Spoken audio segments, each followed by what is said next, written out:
if you prefer to do it the hard way, well, we've got a story for you right now. Prepare to be inspired. Maybe you're stuck in a rut, you need to get away, and you just can't afford the very, very cheap airfares of our good sponsors here in business class. We're going to show you the way to do it. Married life for Simon and Lisa Thomas is a little different than for most others. For the last 9 years, they've been riding around the world on motorbikes. To tell us why and how, they join us now from the Australian Motorcycle Expo in Melbourne. Good morning, guys. Firstly, what inspired you to pack up and ride off into the sunset together? Oh, that's a hard one. Well, there's the romantic answer and then there's the honest one. Too many bad days at work. Yeah. The serious answer was I was involved in a pretty serious motorcycle accident which almost took off my right foot. So 5 surgeries and 2 years of recovery. Give us time to think, and we had normal corporate lives. We were working hard. We had some income coming in and no time to really enjoy it. And we'd been passionate about travelling and biking for years and years and years, and like many other people, were speaking about a big trip, but a big trip being 3 months or 6 months. And my mother was told she had an aggressive cancer. Lisa's father had a quadruple heart bypass. And we just thought, let's stop talking about it. What are we doing? Why are we just talking about it? We're either going to do it or we're just going to shut up about it, because we were boring all our friends. Yeah, we were.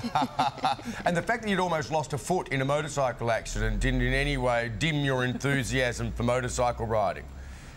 No, in fact, it almost caused us a divorce because I wasn't meant to lower my foot, and about 4 months afterwards I was desperate to get back on a bike, so I had a friend help me down the stairs, jumped on Lisa's bike and spent 5 minutes going around the little village. Notice he says he jumped on my bike. Well, my bike was written off.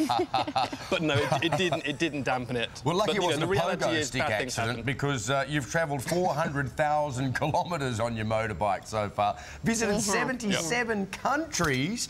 How delightful. I mean, and first of all, tell us about your highlights so far, and then how far have you got to go? Oh, not very far. Probably only another 200,000 kilometres. She told me 100,000 yesterday.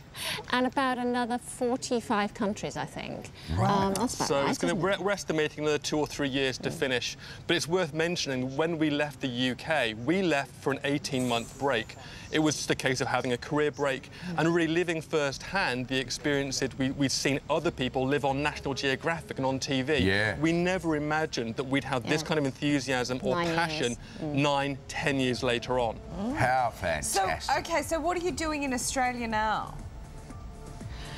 Oh, well, we arrived in Australia a few months ago from East Timor and arrived into Darwin, and we've had the opportunity to do quite a bit of travelling around, and then we were invited to show here at the Melbourne Expo. That sounded very posh, by the way. It did, didn't it? They said, could you bring your bikes along and we'll put you in a nice hotel? We said, yes, OK. And so we basically made our way around to time it so that we were here at the right time. But we've had some fantastic trips here. I mean, you've got a beautiful country. We've been across the outback. We've done what you call the world's longest shortcut straight the way across on 2,500 kilometres of red dirt and corrugations. We'll be washing the red dirt out of everything for the next few months. But we've been looking forward to getting to Australia for so long, because friends that have been here before had all said, you are going to absolutely love it. And the welcome and the enthusiasm we've had from people we've met has been absolutely wonderful. Yeah, well, I'm glad to hear that. Welcome, welcome, welcome. It's great to have you here. And what a tremendous journey. We have to leave it there, unfortunately, but presumably people can follow your exploits online or something, can they? Yes. Yeah, just very quickly. ToRideTheWorld.com, and of course Facebook. Facebook.com/ToRideTheWorld. The number 2, Ride the World. Beautiful. Yeah, that's us. Well, thank you very much, Simon and Lisa. Great having you, and best of luck. Ride well.